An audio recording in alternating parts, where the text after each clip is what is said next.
Now, I think it's pretty safe to say that when we look at the Disney company, two of the worst Disney divisions, I would go ahead and say is definitely Lucasfilm and Marvel Studios, based on the vicious cycle of falling into announcements and cancellations, as well as expensive failures on the horizon, specifically catered to Marvel Studios, and it's only getting worse and worse as the months roll by.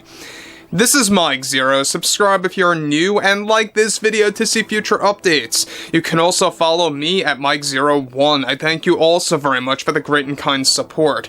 So just a little over a week ago, there's been a lot of ruckus happening behind the scenes over at Disney. Everything ranging from Bob Iger's cost containment plan and its third phase going, of course, into the green light and moving forward. That's going to result eventually in thousands of firings across the board. And let alone, they're also now dealing with the whole Elon Musk and GINA CARANO lawsuit against Lucasfilm/Disney based on GINA's firing back in February of 2021 and that whole drama that lasted until March of that year. What's interesting about this has a lot to do with Kathleen Kennedy's overall reaction and how she's taking action against GINA CARANO, seemingly personally at this point in time. I mean, there comes a point where you begin to realize a pattern when it comes to Kathleen Kennedy, right? This is exactly why South Park Studios mocked her in the Panderverse episode/event back in October. What's interesting further has a lot to do with exactly what's going on, though, between Kathleen Kennedy, the Disney heads, and how they are all taking action now against GINA CARANO in the most petty way possible. Let's get into this. Now, with Kathleen Kennedy in full panic mode recently over the GINA CARANO lawsuit that is now being funded by Elon Musk financially, one major development has much to do with Kathleen Kennedy's recent actions toward GINA behind the scenes over at Lucasfilm. After a very important emergency meeting took place between Iger, the Disney heads, and even Kathleen Kennedy representing Lucasfilm over there, over the whole GINA CARANO lawsuit, one serious proposal that Kathleen Kennedy is now pushing that serves as an attack against GINA CARANO is to release new cuts and/or edits of The Mandalorian Season 1 and 2 that would cut out or delete all scenes of her character known as Cara Dune. And this is a proposal that Kennedy recently provided to not just Bob Iger, but also it was demonstrated and discussed widely across the board at all segments of Lucasfilm headquarters. In addition to this action that Kennedy is doubling down on and attempting to bring out to a reality in the coming months that would drastically alter the Mandalorian series without Carano's presence, is that Kennedy is also now refusing to release a series of deleted scenes and BTS reels that were planned for a new documentary about the Mandalorian show in preparation for the Mando movie in 2026. The BTS footage also contained GINA CARANO as Cara Dune, and all behind-the-scenes footage is already getting axed from this documentary about the making and build-up of the Mandalorian series into becoming a full feature-length film in the next 2 years. To make matters even worse, Kennedy already held a meeting that was made public at Lucasfilm to all the employees about how GINA CARANO will be laid down as an example of how to misbehave at the workplace if you are associated with Lucasfilm. Kennedy is set to use Carano as a textbook example, quote-unquote, of, so to speak, of how to do things wrongly with, of course, in a company, and to go against the rules and more. Bob Iger recently gave the okay for Kathleen Kennedy so far to do 2 out of the 3 plans. However, the cancellation of GINA from both Mando Season 1 and 2 is something that will be decided upon by this April, when they discuss things further over all of that. Kennedy is also set to do a series of interviews now with ABC-run programs that will provide her side of the story of GINA's firing, and Kennedy is set to unravel more details surrounding that situation.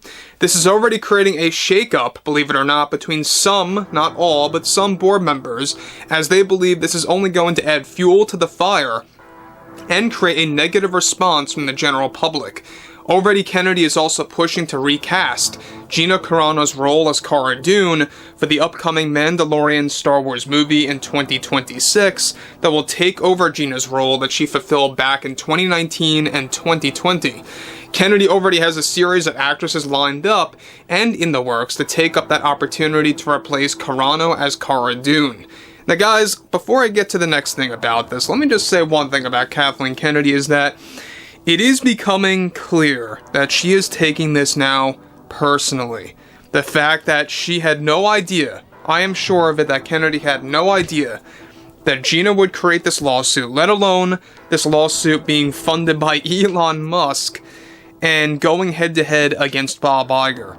This is the last thing that Disney wants, and this is the last thing that they want to deal with, especially for this year ahead of 2025, which, by the way, is going to be full of expensive failures per Marvel Studios, Disney in general, and many other divisions out there that are just not going to fulfill their needs.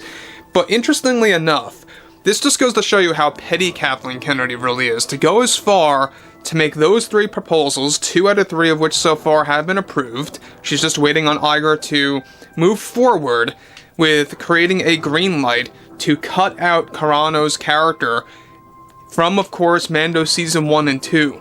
Now, if they do go down that route, if Kennedy's proposal, the last one, gets fulfilled, that means that all episodes, or most, not all, but some episodes of Mandalorian Season 1 and 2 combined would be greatly shorter, because the character of Cara Dune is not just acting on her own, she's acting with Din Djarin, with Pedro Pascal, doing his scenes, Bo-Katan, etc., etc.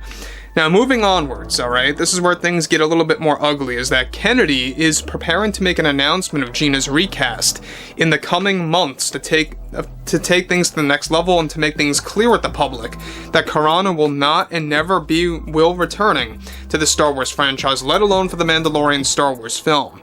Seemingly, Kennedy is doing this out of spite, as the character's appearance was not seen in Season 3 anyway to begin with.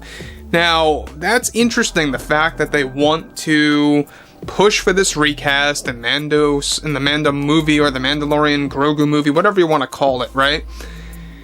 That just goes to show you how desperate she really is, that she wants to seemingly keep the, I guess the familiarity of Cara Dune, right?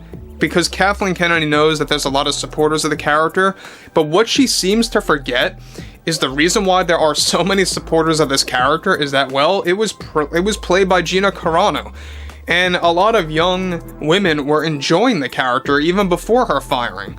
So it wasn't just that the character got popular or got more recognition just because of the fact that GINA was fired. The character was also getting recognition because it was GINA Carano in a Star Wars series, right?